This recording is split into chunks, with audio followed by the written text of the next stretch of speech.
Welcome to the National Cyber League WebEx. I'm Dan Manson. I'm the National Cyber League Commissioner. And with me today is Bill Stackpole, Associate Professor, Department of Computing Security, Rochester Institute of Technology. Welcome, Bill, to the NCL channel. Thanks, Dan. Appreciate it. You have a lot of students playing in National Cyber League this fall. How many students do you actually have participating? I think RIT's got somewhere in the range of 64 right now. Some of those students are being compelled to participate because they're in one of my classes, but 64 overall, about 26 of them are compulsory. How has the experience been going for you and your students so far this fall? The Cyber Gym experience has been good. The competition has been absolutely excellent. I'm incorporating the National Cyber League events into the curriculum for some of my classes, making the labs their homework exercises, and making the events graded as part of the curriculum. We've been doing some new aspects in NCL this fall. For example, we had a preseason assessment and then ranked the students into either a bronze, silver, or gold bracket. We also started off with individual play, and now we're transitioning to team play where you can actually compete as a school. How do your students like, and how do you like the thought of combining both the individual and the team and the pre-assessment? I love the way that it's running this year so far. I think that I'm gonna start by giving you some background on how I'm using NCL at this point as part of the curriculum and how things kind of fit together, and then we can move forward a little bit and talk about why things are working well for me. Very good. RIT has just transitioned from a quarter system to a semester system. So last spring, you ran the spring 2013 NCL, and I think RIT had 5 or 6 or 10 students participating in that. Since we've gone to semesters and you sent out a personal email saying that the NCL was going to be this event and all the scheduling fit, I looked at where NCL strategically and schedule-wise fit into the curriculum for a class I'm teaching called Cyber Defense Techniques. And this is going to play a little bit into, I think, some conversation we're going to have later about CCDC. So I looked at the content and the scheduling, and I'm teaching a class called Cyber Defense Techniques, which is it's basically a competition preparation class where students, through participation in competition, end up absorbing security information by virtue of osmosis. So I looked at the schedule seemed to fit, and I decided early in September when we started RIT that I was going to throw away my homework and exercise, and part of my exercise curriculum that I had for this class, and replace it with NCL. I talked to my chair, and she funded all of the students that I had participating who were compulsory.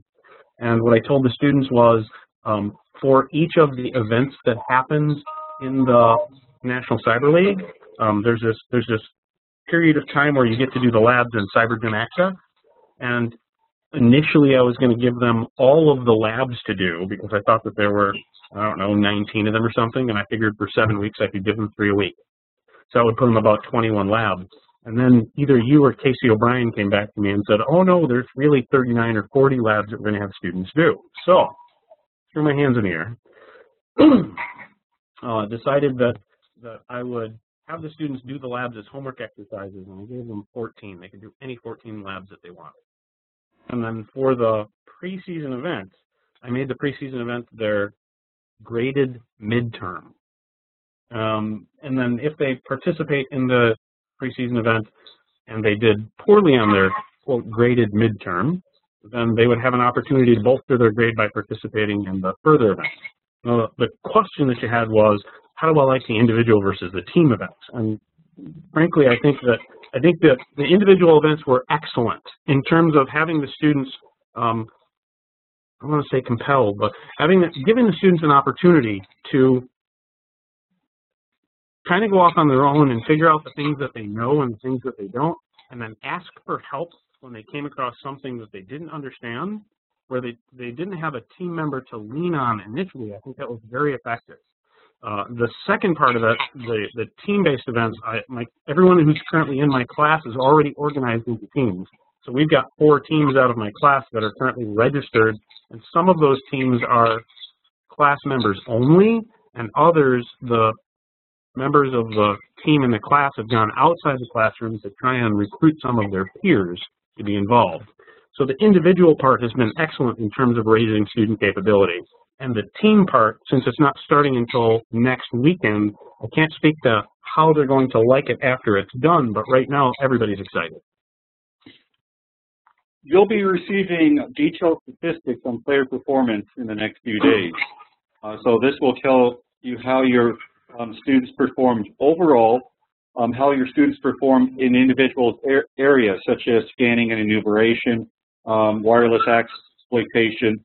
Are you looking for those stats, and what are you looking for? What will you be doing with them? What I would like to do is provide feedback to my students on the things that they did well. So from an individual, I don't know, is there a plan at this point for the students to get this information also, or is this just going to be provided to coaches? Yeah, the plan is to provide both coaches and players with detailed statistics. Beautiful. Then I think what my plan is going to be is for those students, I want to have some conversation with them about the things that they did poorly on, to give them some other resources to help them potentially learn more about those topics, whether that's doing the Security Plus and Certified Ethical Hacker exams, whether that's taking other classes that are currently in the curriculum of RIT that are focused on those topics or what. I'd like to give the students some understanding of what their recourse is to bolster their strength in that area should they choose to do so, and also to recognize, so that they recognize where their current strengths are, if they didn't already. You have some students that are close to the top of the leaderboard, which isn't a surprise given that your students won CCDC in the spring. But I'm curious that students who did well, will they be able to help the students who did not do so well as much as you will be able to? Right now, I think the peer-to-peer, the student-to-student interaction is stronger than I would have expected it to be. I expect students typically to lean on me a lot when they find things that they don't understand, and I've been trying to encourage them to lean on their peers, and it seems that they're taking that advice. So, excuse me. So I think that they're getting more out of their peers than they're getting out of their instructor at this point, or maybe that field is kind of balanced. They're starting to look at other resources, and I think that was a good learning experience for them in this competition. How has incorporating NCL into an actual course helped you? Is one of the ways that it has helped is the peer-to-peer communication that you can have for students within the same course? Well, certainly that's a big part of what's been beneficial for me. Is that and I'm going to turn down my speakers just a little bit so I can't hear myself talk. It's been it's been a major benefit for me that the students are competing with each other. There's another exercise in the class that where I have the students broken up into teams anyway. So they have 2 separate kind of groups, and they self-organized for the NCL. So there were, I don't know, I want to say 7 or 8 students in some of our labs working together, while a bunch of, and I don't mean sharing information, I mean just sitting next to one another and providing each other moral support, while most of the students kind of worked in their own apartments or things like that. So there's been some benefit in terms of bringing the students together and having them recognize that their peers have capabilities that they don't have, and that they can leverage those by asking them questions. But the other thing that's brought in is there are students who had no understanding that they would be motivated by some of these topics. And the labs for the cyber gymnasium gave them exposure to things that they didn't think that they needed to know. And I'll tell you that personally, I learned some things from those labs as well, and I have not completed all of them yet. But three or four of the first labs that I picked up, every one of them had some gem in it. And I've been teaching in the computing field in computing security for about 8 years, and in the computing field for about 12. And there are some gems in those exercises that were incredibly valuable for me. And I'll give you just one example. I've been capturing packets because I was in the networking security and sysadmin department for a number of years, and I never had a packet contains filter in my head. And that was one of the filters that was provided, I think, in one of the first labs in the Security Plus to use in Wireshark. So there's little gems in there that are excellent, and everybody learns something from it. Can you talk a little bit more about how you incorporated the labs and the competitions into your course objectives and the requirements for students in your course? Sure. So I think at this point there's 39 labs. I think there's 19 in one group and 20 in another, in the Security Plus and the Certified Ethical Hacker. Every one of those labs has 3 sections to it, and the end of each section has 4 questions. I'm just going to grab one of the labs off my counter here so that I'm speaking intelligently to it. So I think I've got the Security Plus Lab 1, Networking Technologies, Capturing Network Traffic. Each one of these has a section 1.3, a section 2.3, and a section 3.3 with discussion questions at the end. And they're kind of open-ended questions. What I did was we set a course management system that's based on desire to learn here at RIT. And we have the ability to put together quizzes in that and have the quizzes auto-grade. So essentially what I did was I took the questions at the end of each section and I started to build question pools that addressed in multiple guess, multi-select, true or false fashion the questions that were asked at the end of each one of the sections in the labs. And then I pushed those up to our course management system. And I told the students that for every lab they completed, they needed to complete the quiz associated with it, which was 12 questions, right? 4 from each section.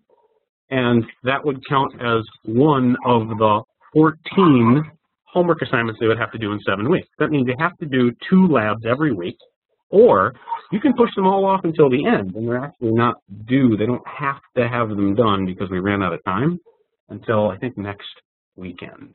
So just before the team-based event happens, they have to give me, they have to have taken 14 of these quizzes. Now the quizzes self-grade, so I don't have to manage the assessment of them, and because the answers are pretty much well-defined, and they can pick any 14 labs that they want. What I suggested to them was that for labs that they thought they already knew the material, I would avoid those and go to things that I didn't know. But I did not restrict them to any particular lab that they had to complete. So as long as they do 14 of them, that's, I think, 10% of their total grade in the class is, did they complete the homework assignment? And if they did 10 of them or some portion, I'm going to take the grade that they did. I'm going to take 100, divide that by 4, or 10 points, right? Divide that by 14, and then multiply that by the number of points that they got on each one of their other grades to give them some measure of what they did. Oh, and by the way, they can take those quizzes as many times as they want. So, and the quiz, because the quiz is self-grade, after they take the quiz, they get some measure of how well they did. I was surprised to see that they didn't game the system as much as I expected them to. I would have expected, and I have a couple other classes where I require students to take quizzes as part of their lab exercise, and some of those students tend to game the system rather than take the quiz. Excuse me a second. Thanks. Do you see a connection between in the labs and what the students need to know in the competition?